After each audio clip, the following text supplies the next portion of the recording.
কাঁকরোলের তো অনেক রকম রেসিপি খেয়েছেন। আজকে আমি কাঁকরোলের একটা রেসিপি শেয়ার করব। আশা করি আপনাদের ভালোই লাগবে। তো চলুন দেখে নেওয়া যাক আজকের রেসিপি। এখানে দেখুন আমি কাঁকরোল নিয়েছি, ৪ টে কাঁকরোল নিয়েছি। আর এই কাঁকরোলগুলো আগে ভালো করে ধুয়ে নিয়েছি। এবার দু সাইড থেকে কেটে বাদ দিয়ে দিলাম। আর এর যে স্কিনটা আছে, এই স্কিনটা আমি ছুরি দিয়ে এইভাবে চেঁচে চেঁচে বাদ দিয়ে দিচ্ছি। এই কাজটা একটু শক্ত আছে, একটু সাবধানবশত আপনারা করবেন। তো ছুরি দিয়ে এগুলো আমি চেঁচে ফেলে দিয়েছি স্কিনটা। এবার মাঝখান থেকে হাফ করে কেটে নিয়ে দু টুকরো করে নিলাম। এইভাবে আমি প্রতিটা কাঁকরোল কেটে নিয়েছি। আর একবার ধুয়েও নিয়েছি, কারণ এর গায়ে খোসাগুলো লেগেছিল। তো গ্যাসে আমি জল বসিয়েছিলাম, অল্প গরম হয়ে গেছে। আর নুন দিয়ে দিলাম। নুনটা দেওয়ার পর এই কাঁকরোলগুলো এতে দিয়ে দিলাম। এগুলো আমি হালকাভাবে সেদ্ধ করে নেব। একটু হালকাভাবে সেদ্ধ করবেন, যাতে ভিতরের এই শাঁসটা নরম হয়ে যায়। ঢাকা দিয়ে রাখছি, তাড়াতাড়ি সেদ্ধ হয়ে যাবে। ৫ থেকে ৬ মিনিট পর চলে এসেছি। আর মাঝখানে আমি একটু উল্টে পাল্টে দিয়েছিলাম, যাতে সব দিকটা ভালোভাবে সেদ্ধ হয়ে যায়। কাঁকরোল একটু সেদ্ধ হয়ে গেলে, মানে একটু সেদ্ধ হলে যখন আমরা ভাজবো, ভাজাটা বেশ ভালো তাড়াতাড়ি হবে আর খেতেও ভালো লাগবে। তো একটু সেদ্ধ করলেই ভালো হয়। তো আমার কিন্তু এখানে মোটামুটি সেদ্ধ হয়ে গেছে কাঁকরোলগুলো। এবার আমি ভালো করে জল ঝরে তুলে নিচ্ছি। এটাকে ঠান্ডা করতে দেব। ঠান্ডা করার পর আমি এর ভিতরের যে শাঁস আছে সেটা বের করে নেব। আগে ঠান্ডা করে নেবেন, তারপরে শাঁসটা বের করবেন, না হলে কিন্তু হাতে মানে গরমের ছ্যাঁকা লাগবে। তো এইভাবে আমি চামচ দিয়ে ভিতরের যে শাঁস আছে এইভাবে বের করে নিচ্ছি। দেখুন কত সহজভাবে শাঁসগুলো উঠে গেল। এগুলো কিন্তু খুব ভালোভাবে উঠে যায় একটু নরম করে সেদ্ধ করলে। তবে খুব বেশি নরম করার দরকার নেই, মোটামুটি নরম হলে হবে। যেমন নরম করে আমাদের খাওয়া যায় ওরকমভাবেই নরমটা করতে হবে। এইভাবে আমি শাঁসগুলো বের করে নিচ্ছি। সবকটাই কিন্তু আমি এইভাবে খুব সহজেই এই শাঁসগুলো বের করে নেব। আর এর যে ভিতরে বীজ আছে শাঁসের, এই মোটা মোটা বীজগুলো আমি বাদ দিয়ে ফেলে দিচ্ছি। যেগুলো একটু নরম টাইপের সেগুলো কিন্তু থাকবে, একটু মোটা ওগুলো আমি ফেলে দিচ্ছি। এইগুলো কিন্তু ভালো লাগে না। তো নরম বীজগুলো রাখবেন, আর এই মোটা বীজগুলো এগুলো বাদ দেওয়াই ভালো। আর বাকি যে শাঁসটা আছে এটা আমি ছোট মিক্সিং জারে ঢেলে নিচ্ছি। এই শাঁসটা কিন্তু আমি পেস্ট করে নেব। তো পেস্ট করার আগে কিছু জিনিস দিচ্ছি। তো এখানে দিয়ে দিলাম নারকেল কুচি আর দুটো কাঁচা লঙ্কা। ঝালটা আপনারা নিজেদের টেস্ট অনুযায়ী অবশ্যই দেবেন।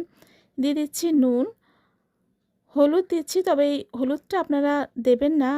আমার মতে এই হলুদটা না দেওয়াই ভালো। দিয়ে দিলাম চিনি।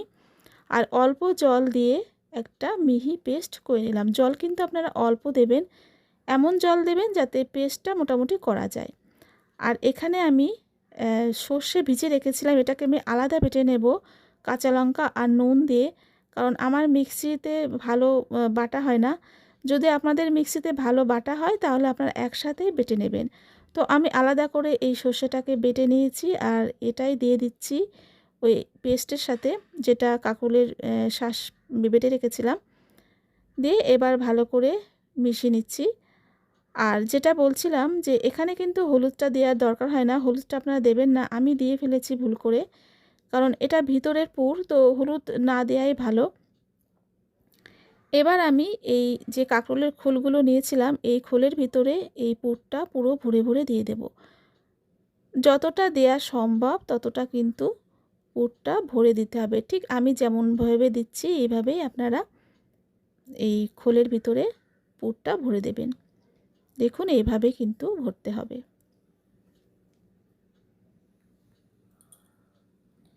আমি এখানে সবকটা ভরে নিয়েছি পুর।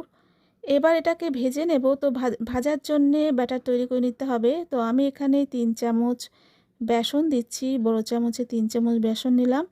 আর তার সাথে ১ চামচ চালের গুঁড়ো দিয়ে দিলাম, নুন দিলাম, হলুদ দিলাম কালারটা ভালো আসার জন্যে, দিয়ে দিচ্ছি ঝাল লঙ্কার গুঁড়ো, দিয়ে দিচ্ছি পোস্তের দানা। আমি এখানে ১.৫ চামচ পোস্তের দানা দিলাম। আর শুকনো অবস্থায় ভালো করে আগে মিশিয়ে নিচ্ছি। মেশানোর পর আমি অল্প জল দিয়ে আগে ভালো করে এটাকে ব্যাটারটা গুলে নেব। অল্প জল দিয়ে আগে গুলে নেব, ভালো করে ফেটে নেওয়ার পর তারপর যেটুকু আমার জল দরকার হবে ততটুকুই আমি জল দেব।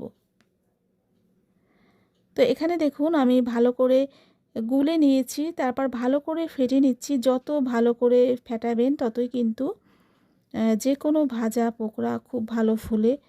তো এবার যেটুকু জল লাগছে সেটুকু আমি জল দিচ্ছি। দেখুন ঘনত্বটা এরকমই হবে, না বেশি মোটা না বেশি পাতলা। এমনভাবে করবেন ব্যাটারটা যাতে আমাদের কাঁকরোলের গায়ে সুন্দরভাবে কোটিংটা হয়।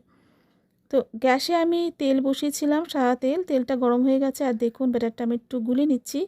এবার এই পুর ভরা কাঁকরোলটা দেবেন এই ব্যাটারের ভিতরে, তারপর চামচ দিয়ে উপর থেকে ব্যাটারটা দিয়ে হাত দিয়ে তুলবেন। হাত দিয়ে তুলতে সুবিধা হবে। আর যে সাইডটা পুর আছে সেই সাইডটা কিন্তু তেলের দিকটা দেবেন। আমি যেভাবে দিলাম তাহলে কিন্তু পুরো সেট হয়ে যাবে।